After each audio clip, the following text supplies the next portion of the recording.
ఆరవ రాశి కన్యారాశి. ఈ కన్యారాశి చూడకపోతే 2, 3 గ్రహాలు, రవి, శుక్రుడు, కేతువు, రాహు కూడా బాగున్నాడు. 4 గ్రహాలు బాగున్నాయి. ఏమి బాగున్నా డబ్బులు వచ్చే పరిస్థితి లేదు.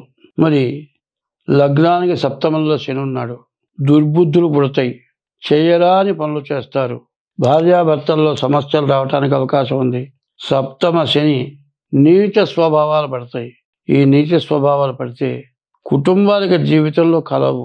భార్యాభర్తలకు మనశ్శాంతి ఉండదు. తర్వాత మళ్ళీ కూడా ఈ భార్యాభర్తలు కలవలేరు, ఇంకో వివాహం చేసుకోలేరు. ఇంకో వివాహం చేసుకున్నా కూడా మనశ్శాంతి ఉండదు.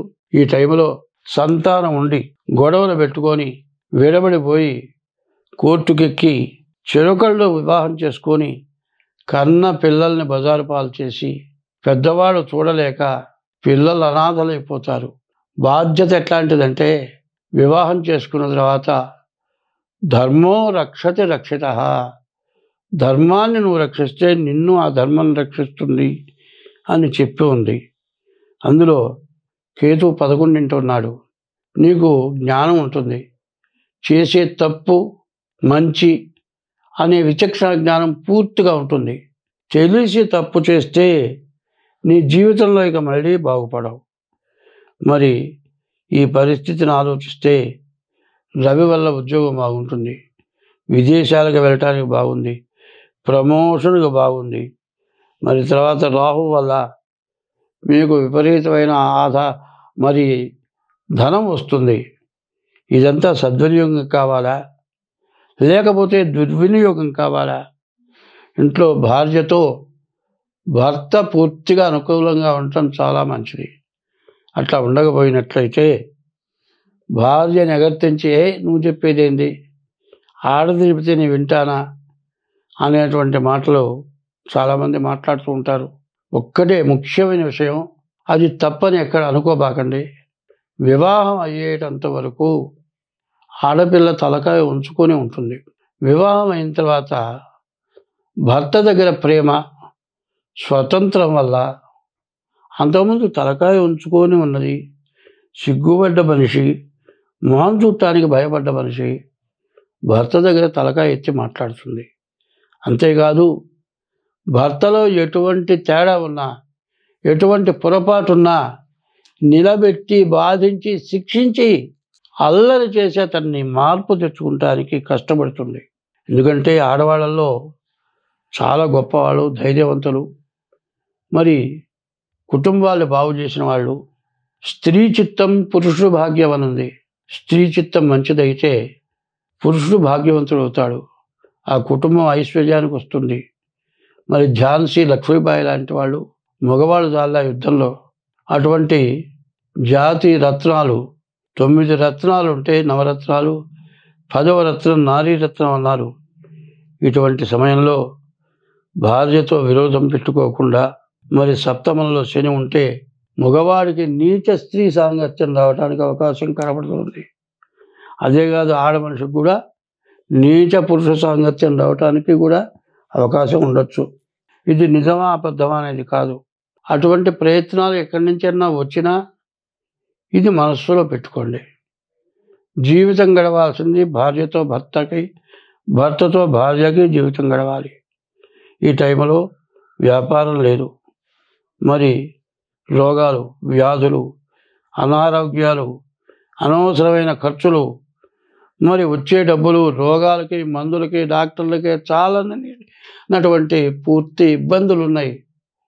వీటి నుంచి కష్టాలు వచ్చినాయి కదా అని, డబ్బులు చాలలేదని తగాదాలు పెట్టుకొని గొడవలు పెట్టుకుని దానికంటే ఓర్పు వహించి ఉప్పు కారం వేసుకొని తిని ఎటువంటి గొడవలు లేకుండా పరస్త్రీ సాంగత్యం మగవాడికి, పరపురుష సాంగత్యం ఆడదానికి లేకుండా ఇవాళ నేను చెప్పిన దాన్ని బాగా గుర్తుపెట్టుకోండి. మీరు బాగుపడటానికి చెబుతున్నా. ఇట్లా అన్నాను కదా అని మగవాడితో నీకు పరిస్థితితో వ్యామోహం వస్తుందంటే ఆడతా కదా పెట్టుకొని, ఆడ మనిషితో నీకు పరపురుష వ్యామోహం వస్తుందంటే అని మగవాడు భార్యతో తగాదా పెట్టుకోవడం కాదు. టైము వచ్చినప్పుడు, కష్టదశ వచ్చినప్పుడు ఎవరైనా సరే నీచ స్వభావం కలిగి నీచమైనటువంటి పరిస్థితులు రావటానికి అవకాశం వస్తుంది. కాబట్టి ఇది మన కర్మ కాదు. ఇది ఉపనిషత్తుల్లో కూడా ఒక కథ ఉంది. మరి మహాపతివ్రత సంతానం లేకపోతే నది దగ్గరికి పోతుంటే ఎదురుకుండా సాయిబుల పిల్లవాడు ఎదురొచ్చాడు, బాగా అందంగా ఉన్నాడు.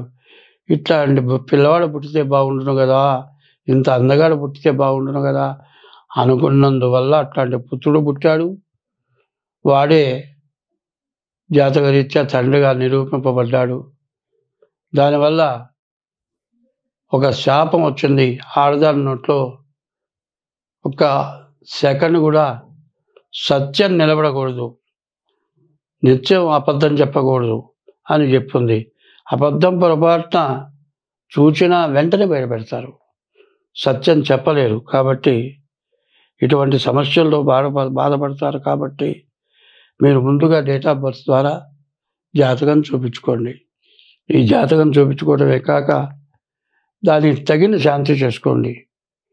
ముందు ఎవరికైనా సరే క్రోధము రక్తముంజరచు, క్రోధము వ్యాధికి మూలహేతువు, క్రోధము ప్రాణహానియకు, కోపం మరి రక్తం జరగొడుతుంది, రక్తంలో వేడి పుడుతుంది, ప్రాణహాని జరుగుతుంది. ఇటువంటి శాంతం ఎంతో మేలు జరుగుతుంది. కాబట్టి ఈ రాశి వాళ్ళు చాలా జాగ్రత్తగా ఉండి డేట్ ఆఫ్ బర్త్ ద్వారా కానీ హస్త సాముద్రిక ద్వారా కానీ మీ జాతకం చూపించుకుంటే ఎంతైనా మంచిది.